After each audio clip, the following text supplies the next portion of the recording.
Hello, ladies and gentlemen. It's not actually the first time I've talked in this place, but it always gives you the feeling that you ought to be mixing chemicals or cutting up a cadaver or something. It's got a rather kind of medical tone to it, doesn't it? But it's, in this case, it's a rather different subject to talk about. I was given, I don't know whether these things do change, but I was given the title of something about, I think, film and conflict. But having spent so much of my time among politicians over the years, I've learned the politician's trick of ignoring the question entirely. I will talk a bit about conflict, but I really want to talk to you about something else, and about the power of the moving image to change people's whole view of the world. What that is, I'll tell you in a little bit. You hear an awful lot of tosh, frankly, talked about live from the battlefield and all this kind of stuff. Actually, anybody who's ever tried to cover a war for television, as opposed to newspapers, as opposed to photography, will know that actually it's the hardest thing you can possibly do to capture action, military action on the battlefield and retail it to other people. In those 46 wars that Mariella was talking about that I've covered, as a pretty artificial number, because of course, you know, lots of places like Afghanistan, there's a different kind of war every couple of years, and I'm not sure I haven't included the varieties of wars there. But I mean, it is quite a lot, and yet in all that time, I've only once been able to actually to capture real live shooting action as it happens, when it happens, and to broadcast that live. And I'm not sure that anybody else has done any better. There's a number of reasons for that, all of them purely practical reasons. The fact is, nothing, of course, occurs when you're expecting it to occur, or indeed when you want it to occur, or more importantly, when the people that you work for want it to occur. So that, for instance, in the first Gulf War in 1991, my colleagues were in the gardens of the hotel where we were kept pretty much prisoners. We'd managed to smuggle in a satellite dish, which in those days was quite a big thing like that. Nowadays, it's sort of tiny. Nowadays, actually, I've got to tell you this.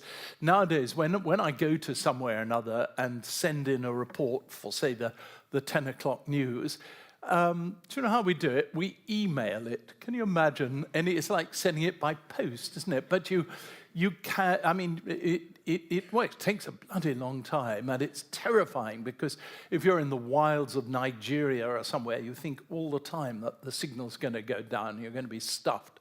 But in fact, it mostly works. But then we didn't have such things, and but there were these sudden air raids and attacks by the US, the British, the French air forces, and there'd be sometimes flights of cruise missiles coming down, landing all around us. I mean, it was terribly exciting, except that by the time you'd got on to the people in London to say, it looks like it's just starting, they would, I think every single time this happened to us, they'd say, "Oh no, we're just interviewing, you know, the opposition spokesman for defense affairs, and we'll come to you in 10 minutes." And I'd be raving there, and of course in 10 minutes' time the whole thing would long long gone. The explosions finished, the smoke gone,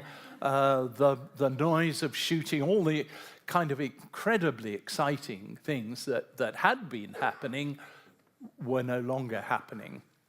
I wasn't always able, I suspect, to restrain my irritation. Oh, no, I must have been, mustn't I? But it was stressful and irritating business.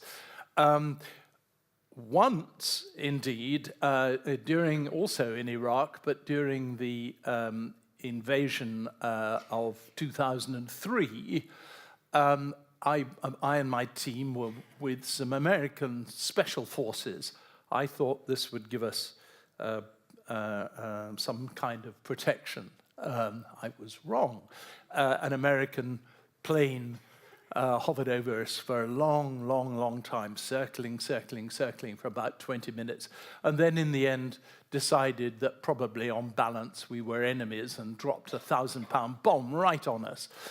As it happened, my cameraman was filming. I mean, that's the other problem that you've always got, that cameras, even nowadays, cameras take a moment or two, of course, to react when you switch them on. They're not absolutely filming from the word go, but of course you only know that something's happening when you spot it.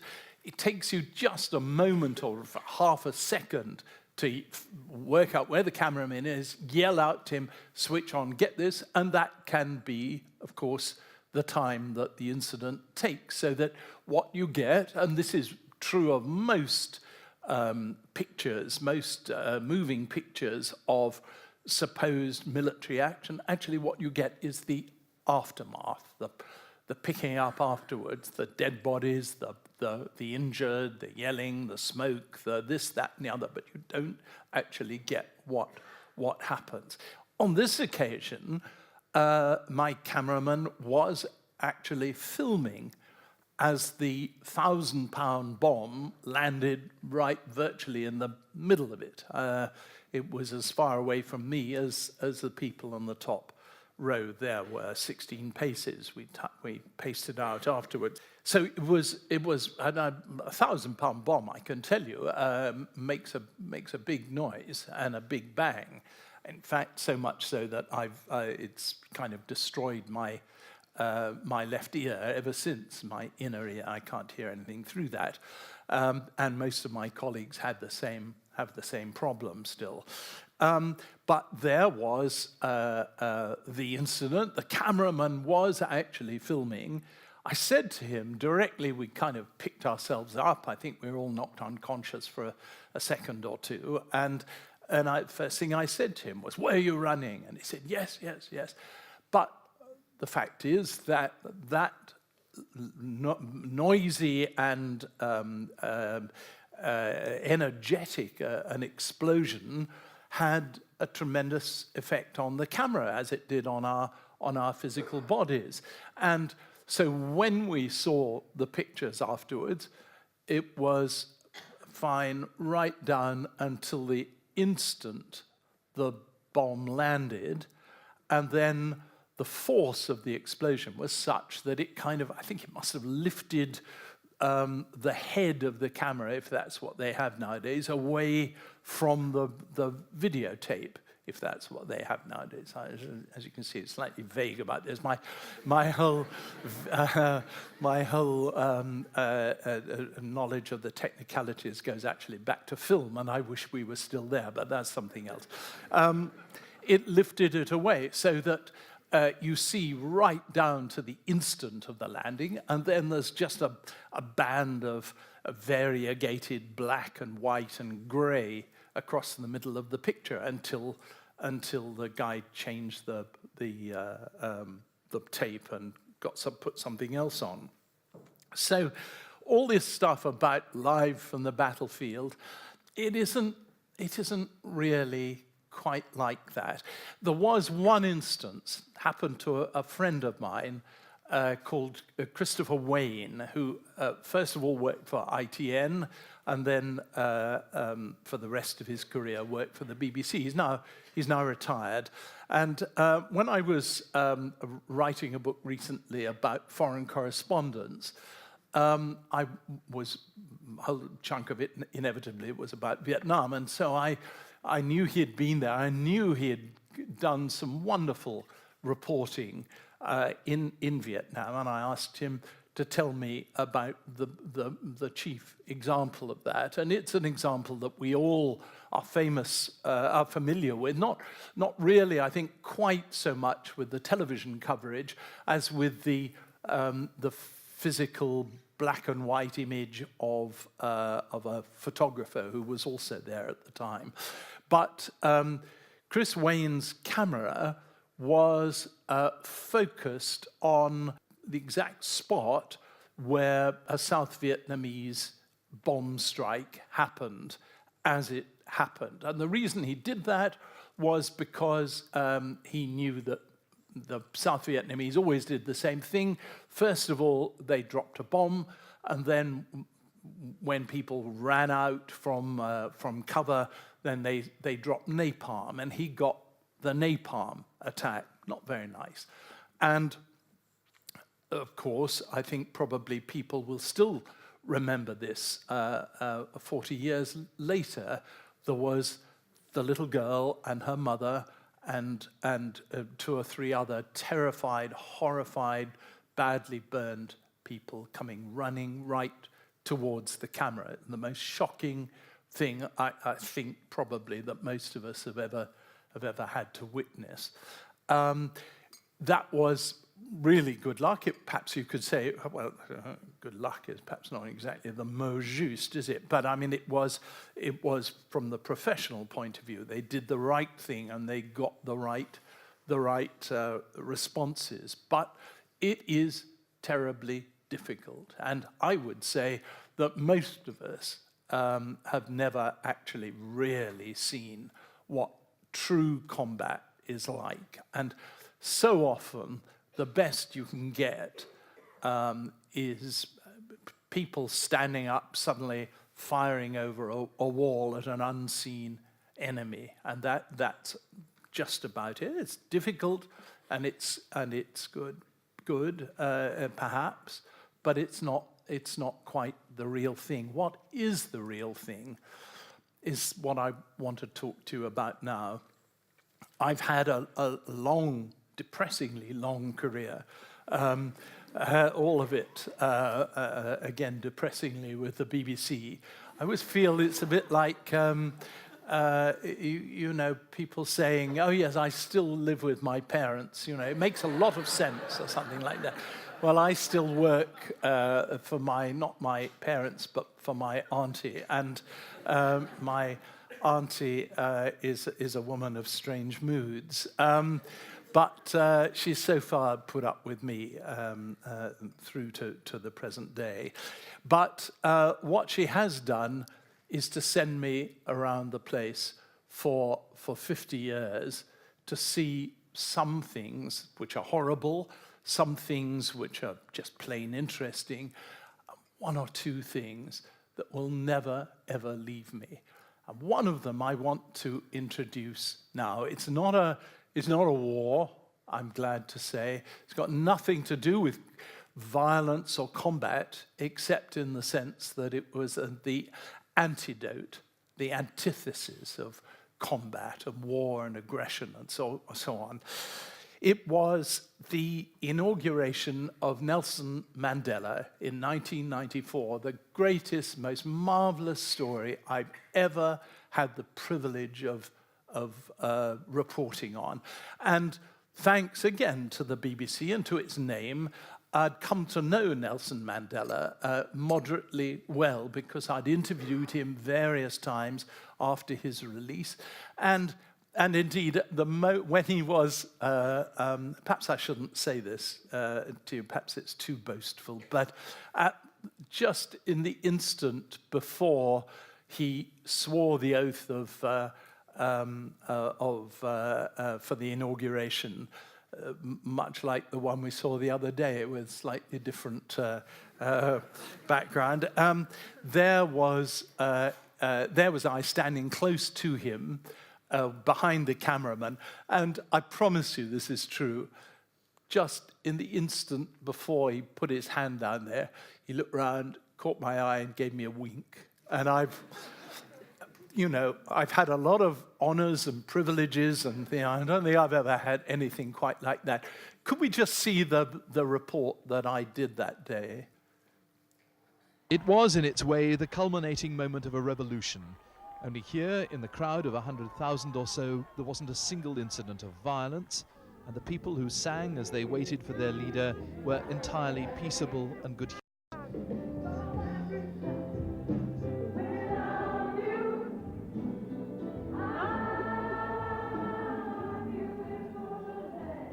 Archbishop Desmond Tutu, as Master of Ceremonies, led him forward.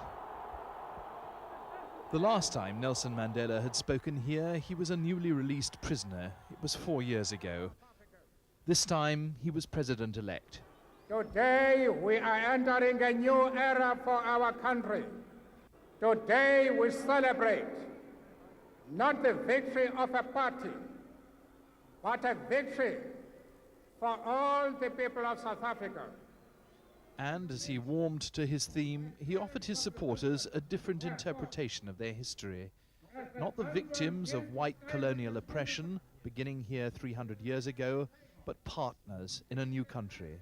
For it was here, at this Cape, over 3 centuries ago, that began the fateful convergence of the peoples of Africa, Europe, and Asia on these shores. There can't be many people up there on the balcony or down here in the crowd who can have expected that all this would happen peacefully. The fact that it has is the most important thing about this entire event. And it was... I seem to have put on quite a lot of weight since then, don't I? It was the culminating moment of my career. Now, nothing stays good. Nothing stays at that same fantastic level. I was back in South Africa recently reporting on the political changes that are going on at the moment. I found large groups of young black kids who, to a man, to a woman, all told me that Nelson Mandela was nothing but an old Uncle Tom who'd sold out to the whites, and it was time for a new revolution, a new change, if necessary, to get rid of white people and Asians, if necessary, because this was a country for black people. Well, I'm sorry, that's not the majority view. I'm glad to say it's clearly not the majority view.